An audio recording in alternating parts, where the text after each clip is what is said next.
खुलुमबाय स्टुडिअ दं किलकां ब्रह्म टुक्राझार गुदि बर' थुनलाइ आफादनि बानजायनायाव चिरां जिल्ला थुनलाइ आफादा बर' थुनलाइ आफादनि 50थि मुंख्लं सान फालिदों।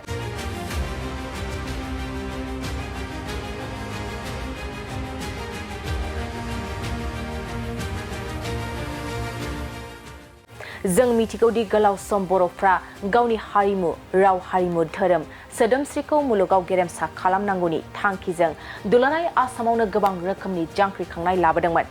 बेनि गेजेराव बर' रावनि हांखोखौ मोनफुंनो थाखाय रमान हांखोनि सोमावसारनायखौबो गोख्रों महराव लाबोदोंमोन, जेराव आमलाराम शिवराम मोनहा रमान हांखोनि सोमावसारनायाव गिबि मुंख्लं जानो गोनां जादोंमोन। बेनिनो दिनै जायफ्रा मुंख्लं जालांबाय बिथांमोननि मुङाव दुलाराय बर' थुनलाइ आफादा दिनैनि 28 सेप्तेम्बर सानखौ बर' थुनलाइ आफादनि मुंख्लं सान हिसाबै फालिबोबाय थानायखौ जों नुनो मोनबोबाय थानाय जायो। बे सानजों लोब्बा लाखिनानै दिनै चिरां जिल्ला दुलाराय बर' थुनलाइ आफादाबो टुक्राझार गुदि बर' थुनलाइ आफादनि बानजायनायाव टुक्राझारनि चिरां आफादसालि नब्लाङाव 50थि मुंख्लं सान फालिनाय जायो।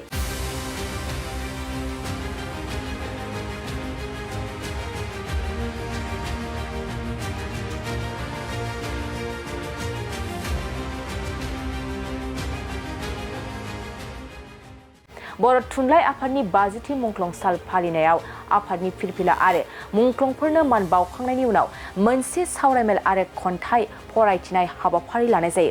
लोगोसे बे हाबाफारियाव इएम Ranjit Basumatary, MP Jayanta Basumatary, MP Rangora Narzary, doctor Sangram Brahma आरो बेंटल फरायसालिमानि गोरायुं डक्टर रन्जित कुमार नार्जारीमोनहाबो बाहागो लायो।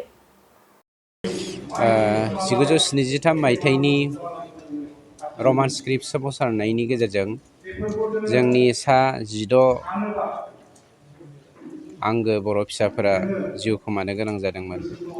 बेखौनो दिनै 50थि मुंख्लं सान हिसाबै जोंनि बर' साहित्य सभाया गोदोनिफ्राय खुंबोबाय थानाय हिसाबै देग्लायनि बे सानखौबो चिरां जिल्ला बर' साहित्य सभानि दैदेननायाव टुक्राझार हालामनि बेयावनो चिरां जिल्ला बर' थुनलाइ आफाद बिथांमोननि बिबानगिरिफोरखौ आङो साबायखर जासिदों जे दिनै 1974 मायथाइयाव हांखोनि सोमावसारनायाव जि मुंख्लं जानाय सा 16 बर' सुबुंफ्रा बर' फिसाफ्रा बै समाव पुलिसनि गुलियाव मुंख्लं जादोंमोन, गावथार जादोंमोन आरो बर' थुनलाइ आफादा मुंख्लं हिसाबै फोसावदोंमोन। आरो बै दिननिफ्राय दिनैसिम नायोब्ला 50 बोसोर बारफैबाय। बे 50 बोसोरारि मुंख्लं सानखौ दिनैहाय नैबे टुक्राझारनि चिरां आफादसालि बे नब्लाङाव बेखौ फालिनाय जादों। बाव फैनानै आं जोबोद गोजोननाय मोन्दों। आरो बर' थुनलाइ आफादा जायगा जायगा बे मुंख्लं सानखौ सोलाय सोलाय लानाय जायो। थांखिया बेनो निस्सय जे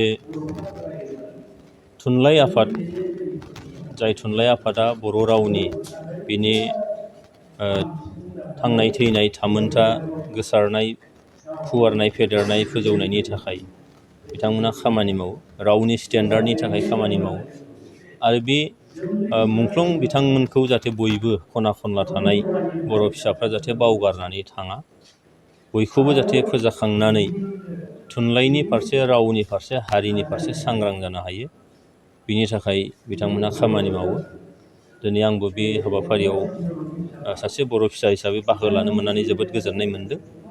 मानोना जाय मुंख्लं बिथांमोनहा गावनि जिउखौ बावसोमलांबाय, बिथांमोना जोंनो मोनसे थांनानै थानाय इयुन जोलैफोरनो मोनसे बोसोन निस्सय होलांदों जे हारिया गिबि, हारिनि थाखाय जोङो गासैबो खामानिखौनो निस्सय बावसोमनो हानांगोन। आरो हारि होननाय लोगो लोगोनो मोनसे हारिया थांनानै थायो बिनि राव आरो हारिमुनि सायाव सोनारनानै। दा हारिमुवा थैलाङोबा मोनसे हारियाबो थैगोन, रावा थैयोबा हारियाबो थैगोन। ओंखायनो बे मोननै बुस्थुआ गिबि। आमलाराम शिवराम बिथांमोनहा हयथ' गिबियै मुंख्लं जाग्रोदोंमोन आरो बुंनायाव मोजांसिन खोनायोखाय हयथ' मानसिफोरनि खुगा खुगा बे बाथ्राया सिखारो। आरो सा 16 मानसिखौ खेबसेयैनो मोनसे समावनो लाबोनो हानायाबो हयथ' माने सम्भब जाया। जिखियानो जादोआ बर' थुनलाइ आफादनि सोमावसारनाय, राव हांखोनि सोमावसारनायाव मुंख्लं जानाय बे बिथांमोननिसिम आंनि नैबे समाव खुलुमनाय सिबिनायखौ हरगोन। आरो मुंख्लंफोर होननाय लोगो लोगोनो दिनै जिथु 50 बोसोर सिगांनि मुंख्लं जाबाय आरो बर'आव मुंख्लं होननानै बुङोब्ला बेथ' रावनि बा हांखोनि सोमावसारनायाव जाबाय। बिनि अनगायैबो दिनै आलादा रायजो बिनानै सोमावसारनाय बेयावबो मुंख्लं जाबाय। आरो आलादा रायजो बिनानै सोमावसारनाय होननाय लोगो लोगोनो दुलाराय बर' फरायसा आफादनि सोमावसारनाय थाबाय, बिनि उनाव BLTनि सोमावसारनाय थाबाय आरो दुलाराय बर' फरायसा आफादजोंनो समान समानै सोमावसारबोनाय NDFBनि मोनसे मुंख्लं थाबाय। दा जोंनि हारियाव मुंख्लंनि जे बिबां, बे बिबाङा गोबां जाबोबाय। दा बेखायनो सोरबा सासेखौ थियै थख'यै हयथ' बिनि मुङै माबा मोनसे खालामनाया हयथ' सम्भब जाजोबाबो जानो हागौ। नाथाय एज ए हल मुंख्लं हिसाबै जोङो जेब्लाबो सिबिनांगोन, सनमान होनांगोन, मान बावनांगोन आरो बिथांमोननि होलांनाय जिखिनि बिहोमा, बे बिहोमाखौ निस्सय बावनानै थांनाया बियो थिग नङा।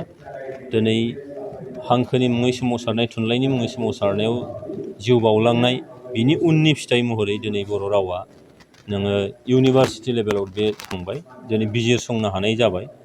बेनि उनाव नोङो 8th सिडिउलाव हाबबाय, दिनै आसामाव लोगो सरकारि राव जाबाय। बिनि उनाव नोङो बे रावनि थुनलाइ सिबिनानै, थुनलाइ लिरनानै गोबाङा दिनै साहित्य एकाडेमि बान्था मोनफैनो हाबाय। बेयो जोंनि हारिखौ आगानसे आगाननै दावखोयै दिनै गोजोर फारसे लांबाय थादों। खिन्थु आंनि बुंनो नागिरनाया बेसो जे दिनैबो हारियाव गोबां बिथिङाव खामानि मावबावनांगौ निस्सय दङ। दिनै ससियेल मिडियायाव जों बाहागो लादों, राफोद रोंखा राखा मानसिफ्रा बेयाव बाहागो लानांगौनि निस्सय गोनांथि दङ। फारफ्रोम बिथिंखौ बेयाव नोङो फकास खालामनानै खामानि मावनांगौ निस्सय दङ। दा जिखिनि बाहागो लादों साबायखर, नाथाय बिनिख्रुइ आरोबाव साबसिनै हामसिनै हारिनि जेंना जेंगोनाफोरखौ बोदलानानै होनो, बुहुमाव फोरमायनो थाखाय राफोद मानसिफ्रा बेयाव निस्सय बाहागो लानांगौ।